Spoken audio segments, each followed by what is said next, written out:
Welcome to the show. And a very special welcome to you, the listener. We really do consider you the essential third voice in the room. So we're just thrilled you're pulling up a chair for today's deep dive. Absolutely. We've got a pretty massive stack of notes on the table today, and we're looking at a truly mind-bending piece of source material. We really are. It's an excerpt from a text called Geplakte text.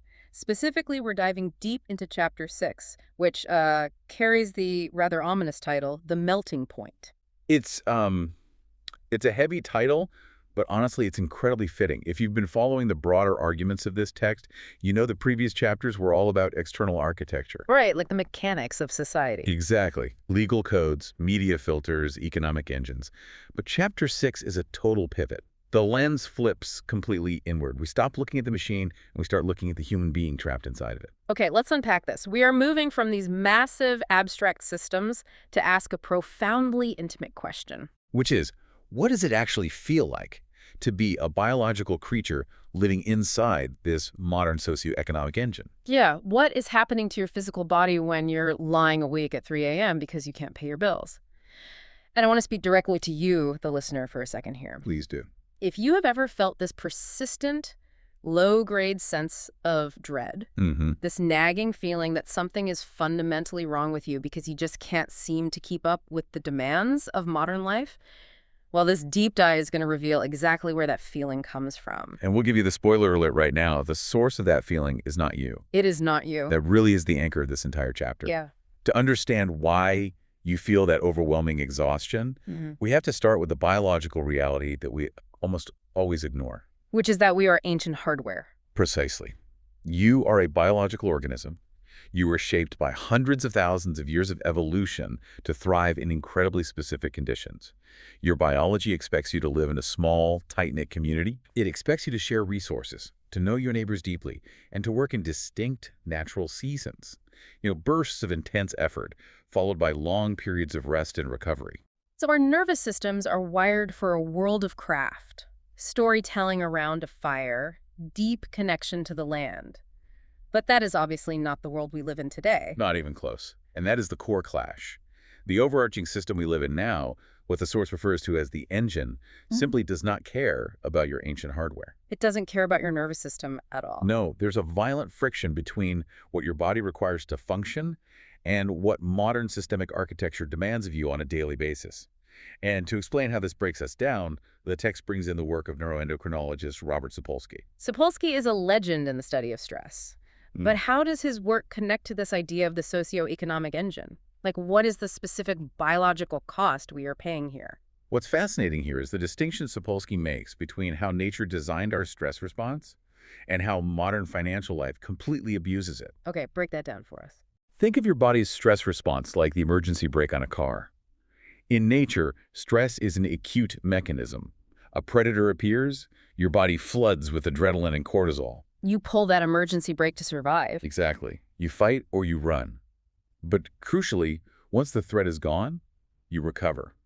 The brake comes off. Your body returns to a calm baseline. But modern life doesn't work like that. I mean, the threat isn't a predator that eventually leaves. The threat is a looming mortgage payment, or the fear of a medical bill, or the possibility of a sudden layoff. Precisely. And the text makes a very pointed observation here. It argues that this persistent uncertainty, this financial precarity, it isn't some accidental byproduct of the modern economy. It's a feature. A feature, not a bug. Right. The debt system is fundamentally designed to keep you on edge. Now, to be clear, we aren't taking a political stance here one way or the other. We are just exploring the premise presented in the source. Right, which is that the modern engine runs most efficiently when you are slightly terrified of falling behind. So what happens to that car engine when the emergency brake is never released? The engine blows. Yeah. When you are kept in a state of chronic financial or social uncertainty, your body runs on those stress hormones continuously. You never get the recovery phase. You're just constantly flooded with cortisol. Yes, and Sapolsky's research shows that this continuous activation literally breaks down your biology. It suppresses your immune system, it accelerates the aging of your cells, and it structurally rewires the fear centers of your brain. Wow. The text wants to make this abundantly clear. The burnout and anxiety you feel is not a psychological weakness. It is a literal physiological injury inflicted by the environment you are forced to navigate. A physiological injury, just hearing it framed that way feels like a massive relief. It takes the blame entirely off the individual. It really does. But the text doesn't stop at the physical damage, does it? It moves into the psychological toll, which brings us to the work of physician Gabor Mate. And Mate is famous for his work with severe trauma and addiction. How does addiction fit into this engine? Mate spent decades on the front lines of the addiction epidemic, and his conclusion gets right to the heart of this chapter. He argues that beneath all these struggles, addiction, chronic illness, severe depression, lies what he calls the wound of disconnection. The wound of disconnection. But what does disconnection really mean in this context? Because, we are technically more connected than ever. We've all got smartphones buzzing in our pockets 24/7. Right, but it's not about technological connection. It is a profound disconnection from authentic self-expression, from a sense of meaning, and from the feeling that your life actually belongs to you. Okay, paint a picture of that. What does that look like in practice? Disconnection means you spend 8 to 10 hours a day answering emails in a corporate voice that isn't yours, wearing clothes you don't actually like, producing things you don't care about, just to pay for a lifestyle that leaves you too exhausted to enjoy your weekend. That is the wound Mate is talking about. Man. So how does that translate to the addiction epidemic? Is the text suggesting that the modern economy is literally driving people to substance abuse? Yes, unequivocally. The text argues that the addiction epidemic is a rational response to an unbearable environment. People self-medicate, whether that's with substances or gambling or endless social media scrolling, because they are in profound pain. They're trying to numb the wound. Exactly. They're living in a world that has been systematically stripped of the very things human beings need to feel whole: autonomy, community, and purpose. You don't numb yourself because you have weak willpower or bad genetics. You numb yourself to cope with the agonizing reality of that absence. Here's where it gets really interesting, because if the system is making us this physically sick and psychologically miserable, the obvious question is, why aren't we rebelling? Right. Why do we keep pushing ourselves to work harder and optimize our morning routines and hustle even more? To answer that, the text introduces philosopher Byung-Chul Han and his concept of the burnout society. Han's concept is arguably the most unsettling part of this entire analysis. He looks at how oppression has evolved. Historically, oppression was visible. You had a boss, a monarch, a dictator. An external enemy. Yes, an external enemy standing over you with a proverbial whip. You might be forced to comply, but internally, you knew you were being oppressed, and you could conceptually resist them. But Han says that visible enemy is gone now. Exactly. The brilliant, insidious trick of the modern achievement society is that it eliminated the external boss and installed the oppressor directly inside your own head. You supervise yourself. You do. You no longer need someone standing over your shoulder threatening you because you have completely internalized the logic of the engine. You have adopted the belief that your worth as a human being is directly mathematically equivalent to your output. Let me play devil's advocate for a second, though. Isn't ambition a good thing? I mean, isn't it healthy to want to achieve things and push our limits? There is a massive difference between the intrinsic healthy drive to master a craft or build something beautiful and the compulsive need to optimize every waking second of your life because you're terrified of being unproductive. Ah, so it's the fear driving it. Yes. Han argues that in the burnout society, the oppressor and the oppressed are the exact same person. You supervise yourself. You push yourself past your biological limits. You are both the master and the slave. You are the engine, and you are the fuel it burns. That is terrifying. We are actively, enthusiastically participating in our own exhaustion, and the text perfectly captures the everyday reality of this through the lens of Franz Kafka. We throw the word Kafkaesque around a lot when we deal with annoying bureaucracy, but the source points out that his century-old fiction was actually a prophecy of our modern lived experience. It was incredibly prophetic. Being caught in a Kafkaesque system means dealing with a vast, opaque structure that has total power over your life, but is entirely indifferent to your humanity. Oh, absolutely. It's the soul-crushing experience of trying to cancel a gym membership or arguing with an automated customer service bot about a mistaken charge that is overdrawing your bank account. You can't reach a human. The rules are labyrinthine. You're just processed by an algorithm that offers no avenue for appeal. And imagine the compounding psychological weight of dealing with that indifference across every sector of your life: healthcare, housing, employment. When a human being is faced with that kind of overwhelming, inescapable weight, Psychoanalyst Eric Fromm asked a very dark question. How do we cope?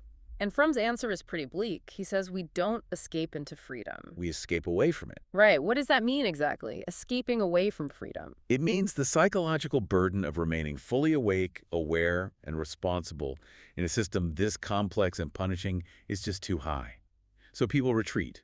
They retreat into conformity. They retreat into rigid authority structures. They just want someone to tell them what to do. Exactly. They seek the numbing comfort of simply putting their heads down, doing what everyone else is doing, and deciding not to ask too many questions. It's not a dramatic surrender. It's a quiet, gradual dimming of the lights. You stop trying to change the system, and you just try to survive it. It's a quiet surrender. And this brings us to a concept from psychologist James Hillman that the text highlights as the deepest wound of all. Hillman talks about the anima mundi, Which translates literally to the soul of the world. But let's ground that in reality. It's not just a poetic term. Anima mundi is the intrinsic value of life itself. It's that gut-wrenching feeling you get when you see a beautiful, ancient forest bulldozed to build a strip mall. It's the inherent worth of nature, of human connection, of art. But the engine demands that we view the world differently. Economic necessity forces us to treat everything, the forest, our relationships, our time, and even our own inner lives, purely as resources to be extracted and monetized. Everything becomes a commodity. Exactly. You don't have a hobby anymore, you have a side hustle, you don't have friends, you have a network. And your body knows this monetization is fundamentally wrong. Okay. It creates a persistent, hollow ache inside you. And I want to tie this back to you, the listener, and a feeling we have all absolutely experienced. It's the belief that if we just buy the right thing, that hollowness will go away. But I want to push back on something here, because we are constantly told that consumerism and materialism are the root causes of our modern emptiness. People say, oh, we just buy too much stuff, that's why we're sad. But the source material flips that completely on its head, doesn't it? It does, and it's a brilliant reframing. The text argues that consumerism is absolutely not the cause of your emptiness. Consumerism is merely the inadequate product that is sold to you to temporarily numb the emptiness. That is such a crucial distinction. The hollowness is caused by the systemic extraction of meaning, the monetization of the soul of the world. Consumerism is just the engine's way of profiting off the very wound it created. And because the product, the new phone, the new car, the online shopping spree doesn't actually heal the wound of disconnection, the relief fades almost immediately, which guarantees you will have to keep repurchasing the cure. You buy the thing, you get a 10-minute dopamine hit, and then the void opens right back up. It's a perfectly closed loop. Which brings us to the final and perhaps heaviest layer of this trap. The text brings in critic and theorist Mark Fisher, who coined a phrase that perfectly encapsulates why we feel so stuck. He called it capitalist realism. If we connect this to the bigger picture, capitalist realism is the invisible force field that holds all of these other pieces in place. Fisher defined it as the widespread, pervasive, and often unconscious belief that our current socioeconomic system is simply the only way things can be. Even when it's clearly failing us. Yes. Despite its obvious failures, despite the chronic biological stress, the burnout, the addiction, the destruction of the natural world, we collectively accept it as absolute reality. But why? If the system is making us this miserable, why is it so hard to imagine changing it? Have alternatives just been proven impossible? No, it's much deeper than a debate over policy. The text points out that the engine has so thoroughly colonized our imaginations that alternatives have become literally unthinkable. Think about that Sunday night dread you feel before the work week starts, or the quiet realization so many people have that they will likely never be able to afford to retire. You know the system is failing you, but you literally cannot picture a society that functions differently. Fisher argued that this inability to imagine a different world is actually a form of mass trauma. It is. He called it the cancellation of the future. When an entire society loses the ability to imagine a future that is fundamentally different and better than the crushing present, the natural result is a collective cultural depression. A cultural depression? Yes. The source wants us to understand that the pervasive depression and anxiety we see today isn't primarily a massive spike in chemical imbalances. It is a rational, grief-stricken response to a canceled future. The cancellation of the future. That is a heavy, heavy concept. And if we stop right there, this deep dive feels like a pretty bleak diagnosis. But the text doesn't leave us stranded in that depression. The author pulls all of these threads together: the biological stress, the self-oppression, the Kafkaesque bureaucracy, the consumerist loop, the canceled future, to deliver a crucial, incredibly empowering message. And it's a message we want to hand directly to you, the listener, right now. And that message is simply this: you are not broken. You are not broken. That is the ultimate synthesis of Chapter 6. All of the things you've been internalizing as personal failures, your inability to hustle 24/7, your need to numb out after a long day, your sense of isolation, none of it is a malfunction of your character. You are a completely healthy, functioning biological organism. You are simply having an entirely normal, predictable reaction to an environment that is profoundly structurally sick. The environment wasn't necessarily built with evil intentions, but it operates on a mathematical logic of extraction. It is designed to take everything you have, your time, your attention, your energy, and return only the bare minimum required to keep you functional enough to show up and produce again tomorrow. Exactly. The engine is working exactly as it was designed to work, and your body is breaking down exactly the way biology dictates it must under these conditions. So what does this all mean? When you feel that wave of anxiety creeping up your chest on a Tuesday morning, or when you feel that bone-deep exhaustion that a weekend of sleep doesn't fix, what are you supposed to actually do with that? You were supposed to reclassify it. The source material argues that you must stop viewing these feelings as illnesses or weaknesses. They are information. They are the flashing red dashboard lights of your biology. That exhaustion, that anxiety, that hollowness, they are vital, accurate warning signals. They are your ancient hardware screaming at you, telling you that this engine is not compatible with human life. It is information, not illness.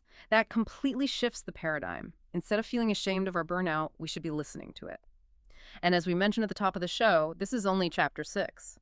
The text wraps up this intense, inward-looking exploration by teasing Chapter 7, promising that in the final section, the author is going to tackle the obvious next step. What we can actually do about all of this now that we understand the true internalized nature of the machine. This raises an important question, and it's a thought we want to leave you with as you head back out into your day. If our exhaustion, our burnout, and our anxiety are actually valid, crucial pieces of information signaling that the system itself is broken, what would happen if we stopped trying to cure these feelings with endless self-help books, meditation apps, and productivity hacks?